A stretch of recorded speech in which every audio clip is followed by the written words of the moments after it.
Disclaimer: I am Zayd Haji, a student of Finance Research, Sharia Law and Islamic Sciences. I am not an Islamic finance scholar, economist, legal authority, or government advisor. The ideas and perspectives shared in this podcast are presented solely for educational and academic exploration. They draw on publicly available information and are intended to spark reflection, informed discussion, and critical thinking. This is not an attempt to criticize or target any government institution or policy, nor should any part of this discussion be taken as financial advice, legal guidance, Sharia compliance rulings, or policy recommendations. What you hear is simply my personal student-driven journey of inquiry, a conversation about concepts, not a directive for action. Much of the information discussed in this episode is drawn from the public video, Rahul Gandhi versus Election Commission on Vote Chori. What is the Election Commission trying to hide? By Akash Banerjee, the Deshpact YouTube channel.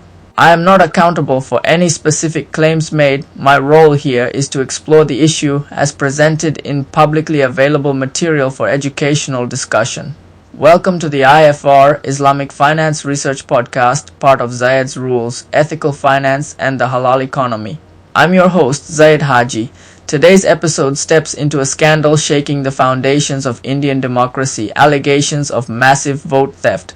From Mahadevapura's 1 lakh suspicious voters to ghost names appearing in multiple constituencies, from entire communities erased from rolls to the bizarre case of a 124-year-old voter, the pattern is chilling.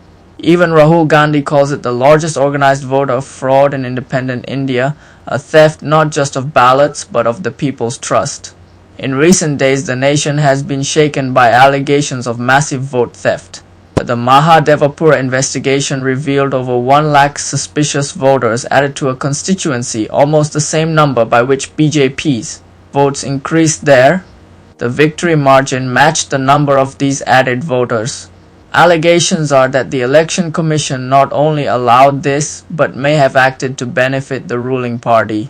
Across the country, voter lists show bizarre and alarming irregularities. The same person appearing multiple times, voters listed at non-existent addresses, and one woman, Minta Devi, recorded as 124 years old, making her the oldest person in the world on paper. Entire communities' names were deleted in strategic constituencies. In Bihar, lakhs of voters were quietly removed. In Uttar Pradesh, fake or duplicate entries abound. In West Bengal, officials were suspended for roll manipulation. Rahul Gandhi has called this the largest organized voter fraud in independent India, accusing the BJP of deliberately targeting communities seen as less likely to vote for them. He says this is not just an election issue but an attack on the soul of democracy itself. Digital voter lists that could be easily verified were replaced with non-searchable formats, obstructing investigation. When data was demanded, the Election Commission refused, citing no legal obligation to share it. In many cases, the number of voters deleted exceeded the victory margin in key seats, enough to have changed results. This is not an isolated event. From 2024 to 2025, similar manipulations keep surfacing, yet there is no accountability.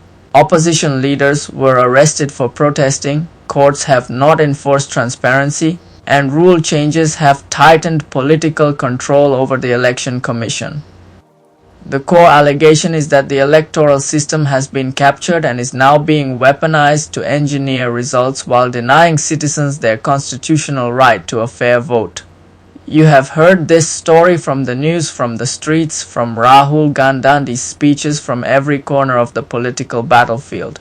You know the facts, the numbers, the names, even the absurdity of a 124-year-old ghost voter. But I am not here to simply repeat them. I am here to show you the cure. I am here to take you beyond outrage and into awakening, to introduce you to a system of governance where such theft, such fraud, such betrayal of trust becomes nearly impossible. A system rooted in principles older than any constitution, yet sharper than any modern law, the principles of Sharia. If this nation were run under the laws of Amana, trust, Hizbah, accountability, adult justice. Al-Bayina, clear proof. The removal of Garar, deception. Shura, consultation. La darar wa dirar, no harm, no reciprocating harm. And the destruction of Yetikar, hoarding of power. Then the shadows in which these scams breed would be flooded with light. Now, let me take you inside that vision. Close your eyes and listen carefully. The story you think you know about stolen votes is not just a political scandal. It is not just about numbers in a ledger, names on a list, or faces erased from the ballot. No, this is a deeper wound, a cut in the artery of justice itself. A crime not only against the people, but against the very trust, the amana that binds a ruler to the ruled. In the last few days, the whispers have turned into a roar. We have seen numbers manipulated, voter rolls twisted, entire constituencies swollen with ghosts, fake identities injected like a virus into the veins of democracy. You think it's just about one party winning, another losing. But I am telling you, no, I am showing you, this is about the destruction of amana, the sacred trust dust that leaders are commanded to hold in Sharia, a trust they must protect as they would their own soul. When amana is broken, the state rots from the inside out. And so I ask you, what happens when the guardians of the vote, the election commission, themselves betray this trust? When those who hold the scales of justice use them to weigh gold instead of truth, they are not umpires, they are merchants in the market of etikar, hoarders of power, hoarders of influence, keeping it locked away while the people starve for fairness. But hear me, I am not just speaking to your ears. I am speaking to your mind. Right now, your thoughts are shifting. Right now, you are beginning to see that the government is not simply failing. They are engineering the collapse of Hizbah, the moral oversight that ensures leaders act with accountability. The Election Commission was meant to be Hizbah, an overseer standing above politics, ensuring every voice is heard. Instead, they have become the mask that hides the thieves' faces. Think about the numbers you've heard. 1 lakh votes in Mahadevapura conjured out of thin air. Voters existing in 6 places at once. A woman declared 124 years old, used as a symbol, but really just another brick in the wall of fraud. Entire communities, Yadav, Muslims, Dalits, strategically erased like chalk wiped from a blackboard. And you are told it's nothing, move on. But your mind refuses to move on. Because adult justice lives inside you and it is restless now. Look deeper. When names vanish from lists, when evidence is hidden behind paper walls instead of open digital files, when data is shredded before it can be examined, that is the destruction of al-bayina, clear proof. In Islam, no judgment can be made without al-bayina. Yet here the state twists the law so that proof cannot be gathered.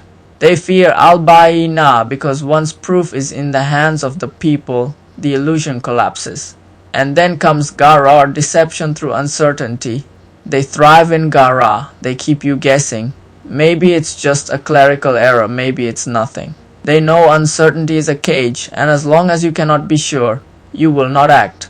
But Sharia commands the removal of garar, because truth is the only soil in which justice grows. Do you see it now, the sickness? When they strip away shura, the obligation to consult the people, they strip away the heartbeat of governance. Decisions are made in closed rooms, votes counted in darkness, lists purged without discussion. The rulers forget that shura is not optional, it is a divine command. Without it, the people are not participants. They are spectators in a play written to deceive them. And the wound deepens further with la dararwa. La dirar, the principle that no harm should be inflicted nor reciprocated. Yet here harm is deliberate, harm is calculated.